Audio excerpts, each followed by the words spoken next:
Ça y est, on y est.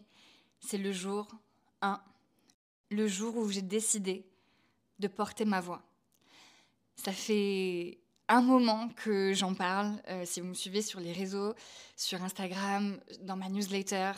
D'ailleurs, si vous ne me connaissez pas et que vous venez de débarquer, moi c'est Mylo, alias Super Mylo, sur Instagram et sur YouTube. Il y en a qui me connaissent par ma chaîne YouTube où j'apprenais à danser en 5 minutes. On faisait des tutos danse, c'était super cool, surtout dans la période Covid. D'autres m'ont connue sur Instagram, d'autres que j'ai eu la chance de rencontrer en vrai.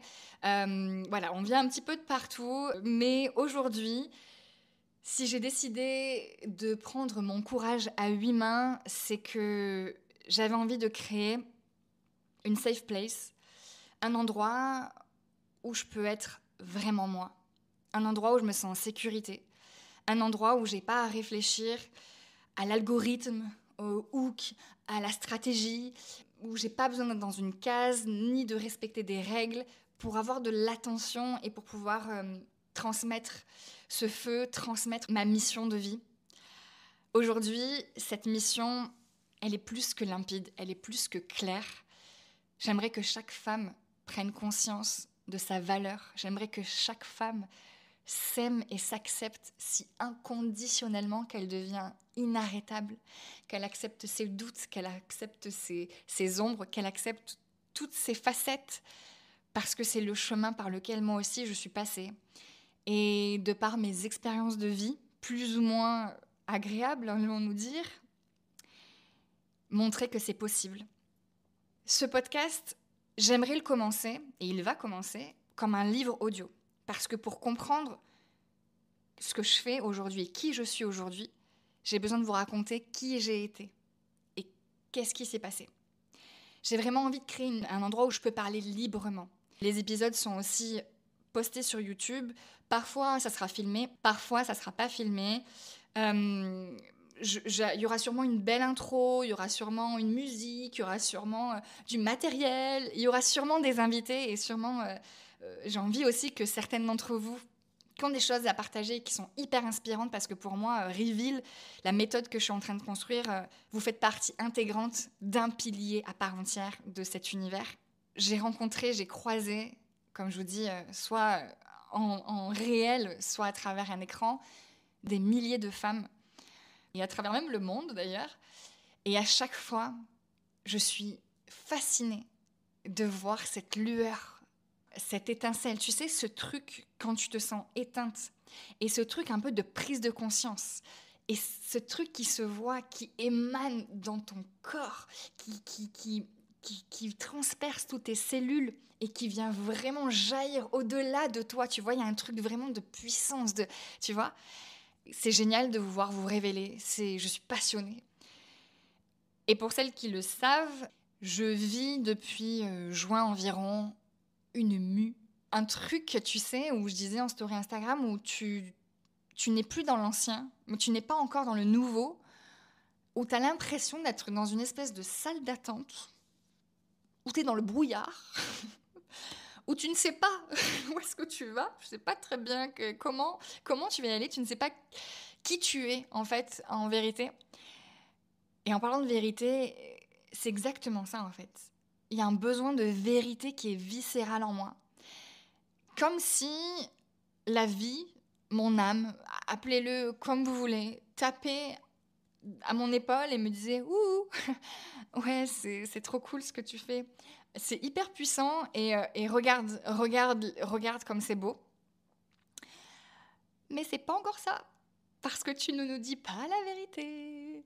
Tu ne te révèles pas encore, tu fais semblant. Alors, quand je dis faire semblant, attention, disclaimer, et d'ailleurs, disclaimer de disclaimer, pour celles qui ne me connaissent pas, je parle très souvent anglais, j'ai des mots, je fais de l'anglicisme, j'essaye un petit peu, non pas de le gommer, parce que, en fait, Ici, j'ai vraiment envie d'être moi-même. Et c'est pas pour me donner un genre, c'est simplement que je suis très très fan de la culture américaine. J'ai d'ailleurs vécu aux États-Unis et j'ai tellement de choses à vous raconter, d'histoires rocambolesques, de retournements de situation, de choses inspirantes, d'autres un peu moins peut-être, et des choses rigolotes, des choses un peu moins.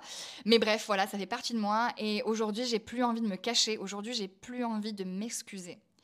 La seule pièce du puzzle pour commencer à incarner la leader et la révélatrice de puissance que je suis destinée à être. La dernière pièce du puzzle, c'est moi. C'est de me montrer comment je suis vraiment. Juste avant d'enregistrer le premier épisode, enfin l'intro, j'écoutais une chanson qui s'appelle Who I Am, donc qui je suis. Je vous la mettrai peut-être en story ou je sais pas si voilà, c'est de Wyn Starks, donc Wynnstarks. Voilà, je sais pas où est-ce que je vais vous faire passer cette info, mais en tout cas cette chanson elle est hyper puissante. Elle passait, tu sais, dans ma playlist aléatoirement, et en gros elle dit j'ai tout fait pour fermer la porte et ne pas montrer qui j'étais vraiment, mais aujourd'hui, je ne peux plus le retenir. Je ne peux plus... J'ai envie de me sentir libre, j'ai envie de porter ma voix. Et c'est exactement ce qui m'arrive aujourd'hui. C'est exactement pourquoi je suis là. Peut-être pas devant vous, mais en tout cas dans vos oreilles. J'ai envie de passer de cet oiseau blessé, ou du moins des restes, tu sais, de cette version de moi qui mue. Et d'ailleurs, c'est super drôle parce que quand je pense à la mue, quand je pense à la transformation, je ne pense pas à ce joli papillon qui est dans sa chrysalide. Non, je ne sais pas pourquoi.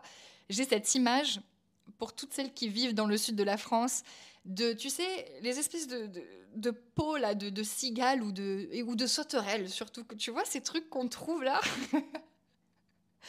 C'est pas très glamour et j'ai vraiment l'impression que c'est ça. Enfin bref, tout ça pour vous dire que dans ce podcast, il va y avoir aussi beaucoup d'humour. En tout cas, je vais laisser parler ma personnalité, mais je vais enfin laisser parler toutes mes facettes. Parce que sur les réseaux, j'avais beaucoup d'injonctions jusqu'à aujourd'hui, et je me mettais une pression folle à ne vous montrer... Alors ces derniers temps, un peu moins, mais à ne vous montrer que le beau... comment vous dire ça, que pas le parfait, parce que je suis loin d'être parfaite, mais en tout cas de loin, beaucoup d'amis ou de gens m'ont dit ouais, bah, c'est super en fait, mais on te reconnaît, attention, mais on dirait que c'est facile pour toi. Nous qui connaissons vraiment pourquoi tu fais tout ça, putain, mais les gens, et en fait tous les gens à qui je me suis confiée aussi, les gens ont besoin de savoir, les femmes ont besoin de savoir pourquoi toi en fait. Pourquoi tu fais ça? Et c'est tellement dans tes tripes. Et en fait je me dis putain ouais, c'est exactement ça. Mais je vous dis la vérité, j'ai peur. Je sais pas de quoi j'ai peur. Des répercussions? J'ai pas peur des répercussions. J'ai pas peur des retombées. J'ai pas peur que certaines personnes viennent me voir pour dire... Et en plus de ça, dans tout ce que je vais vous raconter dans ce podcast, et vous allez comprendre pourquoi je vous dis tout ça, je n'accuserai pas, je ne donnerai aucun nom, ou alors je falsifierai les noms, parce que en fait, il s'agit pas d'accuser. Tu vois, moi, je suis pas du tout partisane de ces thérapies où pendant des années, t'es allongé sur un divan à dire lui m'a fait ci, lui m'a fait ça, et nanani, et nanana. En fait, t'es en train de faire grouiller quelque chose, d'accuser l'extérieur, alors que t'es pas responsable. Tu peux pas changer ce que les gens pensent, tu peux pas changer comment, tu peux pas avoir du contrôle, tu ne peux pas contrôler ce que les gens font, pensent et comment ils agissent. Oui, c'est comme ils font, c'est la même chose. La seule chose sur lesquelles tu as du contrôle, c'est toi. Et c'est comment tu vis les choses. Et en fait, c'est comment reprendre les rênes de sa vie, comment redevenir l'actrice de sa vie, comment avoir le choix. Et l'histoire de ma vie, c'est comment je suis passée d'une personne qui avait peur de déranger, qui avait peur de blesser, qui avait peur d'être rejetée, qui voulait à tout prix être aimée, et qui du coup n'était pas forcément authentique, mais surtout subissait sa vie complètement. Alors, il y a des paradoxes, vous allez voir, il y a des élans de je fais ce que je veux et je vous emmerde, et des élans de je subis vraiment. Mais en tout cas, quand j'ai commencé à entamer, il y a maintenant 4 ans, un travail sur moi très profond, c'est vraiment ce qui est ressorti partout, c'est le non-choix. C'est le fait de subir. Et aujourd'hui, j'ai plus envie de subir. J'ai envie que toutes les femmes que je croise soient fières de dire « ma vie, je l'ai choisie ». Et attention, hein, c'est super dur. C'est super dur et j'y suis encore. Donc vous savez quoi? On va y aller ensemble dans cette épopée et dans cette aventure où on passe de A à B.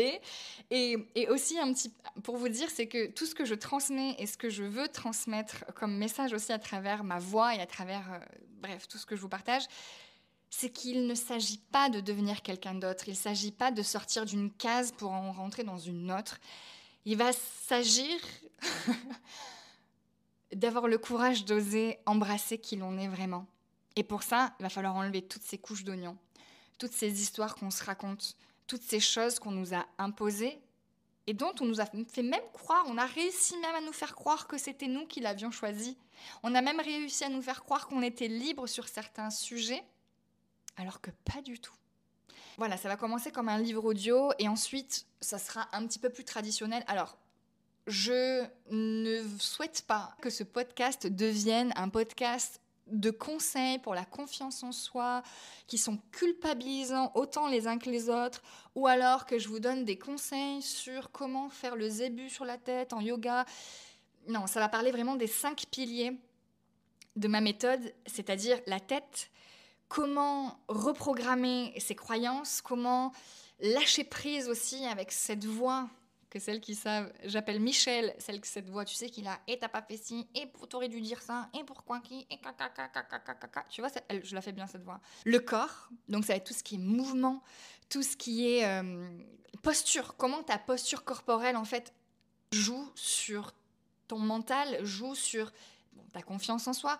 Je dis pas qu'on va pas parler de confiance en soi, c'est juste que tu vois, j'ai pas envie d'avoir des titres de podcast en mode 5 conseils pour... Parce que c'est pas moi. Et ça serait m'enfermer encore dans une case. En fait, je veux vraiment que ce podcast il soit inspirant pour vous en mode putain, j'ai envie de sortir de cette case, mais en fait, je sais pas comment faire, on n'a pas de notice. Donc venez, on n'a pas de notice ensemble, mais on se sait, tu vois ce que je veux dire? On monte un meuble Ikea ensemble, sans la notice, il nous manque peut-être des pièces, mais peut-être que la voisine, elle a la pièce qui nous manque, enfin, tu vois ce que je veux dire? Ouais, vous allez voir, il y a beaucoup d'images comme ça pour que vous puissiez un petit peu plus... comprendre où est-ce que je veux en venir. En tout cas, voilà, le corps, peut-être, ça va être des séances. Alors, ça sera peut-être plus sur YouTube et Instagram et dans mes programmes surtout avec la danse, puisque la danse est un de mes outils principaux, mais pas la danse 5, 6, 7, 8, le miroir, la prestation, la performance, bien que j'adore vraiment être sur scène, etc. Et j'espère un jour pouvoir vous mettre toutes et tous sur scène dans un gros projet. Mais bref, on n'en est pas là. Mais voilà, comment muscler sa posture, comment revenir dans se reconnecter à son corps, notamment avec les stretches 10 minutes le matin. Ensuite, il y a la partie cœur. Pour moi, la partie cœur, c'est tout ce qui est reconnexion à soi. C'est la spiritualité. Et avant, je me cachais un peu en disant oui, mais la spiritualité, c'est son intuition. Oui. La spiritualité, pour moi, c'est reconnecter à ton intuition, reconnecter vraiment à tes émotions, reconnecter à tout ça, quelle que soit la chose en laquelle tu crois, même si la seule chose en laquelle tu crois, c'est toi, c'est déjà, mais putain, wow, c'est déjà un truc de ouf. C'est déjà un truc de ouf. Donc vous avez les 3 piliers principaux qui sont tête, corps, cœur. Et moi, en fait, je veux remettre une synergie, remettre une connexion, remettre vraiment de l'énergie, ouais, dans tout ça, pour pouvoir faire vibrer ton âme, pour pouvoir te reconnecter à ce qui te fait vibrer dans tes tripes, dans ta vie de tous les jours. J'en ai assez que, tu vois, quand on était grand, on n'avait pas envie d'être adulte parce qu'on voyait tous ces gens, métro, boulot, dodo. Enfin, honnêtement, moi, c'était vraiment ça et j'avais pas envie de rentrer dans une case. Moi, je souffrais de tout ça. Quand j'ai commencé en plus à rentrer dans la vie d'adulte où j'ai compris que j'étais pas de ce monde, ça a été hyper violent. Mais pas hyper violent parce que je savais pas quoi m'attendre, mais c'est juste parce que je trouvais pas ma place. Et encore aujourd'hui, en fait, pour moi, il s'agit pas de prendre sa place ou de la trouver. En fait, elle est juste sous nos pieds. Donc, il faut juste aller creuser. Elle est en nous, notre place, tu vois. Il faut juste avoir le courage d'aller chercher c'est quoi notre place. Et non pas s'adapter au monde, mais adapter le monde à qui on est. Bref, vous avez un petit aperçu de ce qui vous attend dans cette aventure entre vous et moi dans ce podcast. Les 2 autres piliers qui sont tout autant importants que les autres, c'est vous, la communauté. Parce qu'un jour, je comprenais pas très bien, j'en ai parlé avec une d'entre vous il y a pas longtemps, je suis rentrée dans une boutique ésotérique à Los Angeles. Et en fait, je tire un papier, c'est une boutique où ils vendent des bracelets, des pierres, plein de choses comme ça. Et à la fin, elle nous dit ah mais prenez un papier, tout ça, et tu sais, c'est un petit mot. J'ai ouvert mon petit message et il y avait écrit il faut tout un village pour élever un enfant. Et moi, j'étais en mode J'étais même déçue et en colère parce que j'étais en mode yo, universe, je comprends pas. Ouh, qu'est-ce que ça veut dire franchement, tant ça me correspond. Même temps, c'est même pas pour moi ce message. Enfin, tu vois, j'étais un peu comme ça. Et en fait, aujourd'hui, je comprends à 200%, mais à 3 milliards de pourcents ce que ça veut dire. C'est que, en fait, ce que je suis en train de créer, c'est un mouvement, justement. Un mouvement avec un grand M. Et que vous en parlez tellement mieux que moi. Des effets de ce que ça vous fait, des déclics que vous avez eus. Même des gens qui juste me voient de temps en temps sur Instagram. Des fois, je reçois des mails juste de ma newsletter. On me dit « Putain, tu te rends pas compte ? J'ai signé ma rupture conventionnelle. J'ai osé dire à ma mère. J'ai osé. On dirait que c'est le nom d'un truc, le j'ai osé. Bref, tout ça pour dire que vous faites partie des pays les plus importants de Reveal. Et le 5e pilier, que je savais important, mais qu'il me fallait prendre du courage, réaliser qui j'étais et oser être qui je suis. En fait, c'est mon histoire. Et si je vous parle pas de mon histoire, vous pouvez pas comprendre. Pourquoi je fais tout ça ? Pourquoi j'ai envie de vous raconter ? Alors oui, je radote un petit peu. 32 ans, tu commences un peu à radoter. Mais c'est surtout, ce que j'ai envie de vous partager, c'est que j'ai vu l'effet domino. J'ai vu et j'ai vécu les conséquences de se taire. Indirectement ou directement, liées à mon histoire, avec les acteurs toxiques et violents de mon histoire, j'ai vu des choses se répéter parce que je n'avais pas eu le courage. Il faut que je me pardonne, oui, je le sais. Je n'avais pas eu le courage de parler, je n'avais pas eu le courage de porter ma voix. Et en même temps, c'est quand même difficile. C'est quand même, voilà, je comprends aussi pourquoi je ne l'ai pas fait à certains moments de ma vie, mais on va y arriver parce que je vais vous raconter. Mais j'ai vu l'effet domino et j'en ai assez. J'en ai assez. Aujourd'hui, j'ai quand même des outils qui sont précieux. J'ai des oreilles qui sont précieuses, les vôtres. Et j'ai envie de porter cette voix. C'est une forme de libération parce qu'aujourd'hui, j'ai plus envie de plaire et j'ai envie de contribuer vraiment. Et pour de vrai. J'ai envie de sortir de cette petite fille sage qui se tait, qui encaisse et qui s'adapte. J'ai envie d'inspirer et de montrer qu'on peut changer sa destinée, qu'on peut reprendre ses responsabilités et redevenir le capitaine de sa vie, qu'on peut avoir le choix. Alors si aujourd'hui je peux aider les femmes, ou peut-être les hommes qui m'écoutent, à se relever, à juste avoir un petit élan de... Qu'importe ce que tu as vécu, mais on n'a pas besoin d'avoir vécu la vie de Cendrillon pour pouvoir se sentir légitime de faire un travail sur soi. Je veux dire, si pour toi il y a un truc qui cloche, qui n'est pas aligné, même si ta vie, elle semble parfaite, entre gros guillemets, merci merci de comprendre aussi quand je mets des pincettes, mais tu dis « Oh, mais je vais quand même pas me plaindre, il y a pire ». Tu vois ce truc-là ? Ce truc-là, petit à petit, c'est l'effet camembert. J'en parlerai de cet effet camembert que j'ai lu dans un livre. C'est genre, à force de mettre le camembert dans le placard, à un moment donné, ça pue. Écoutez, je pense que c'est tout. Sachez qu'ici, on va rire, on va peut-être pleurer. Mais en tout cas, moi, c'est Milo. Et voici mon histoire.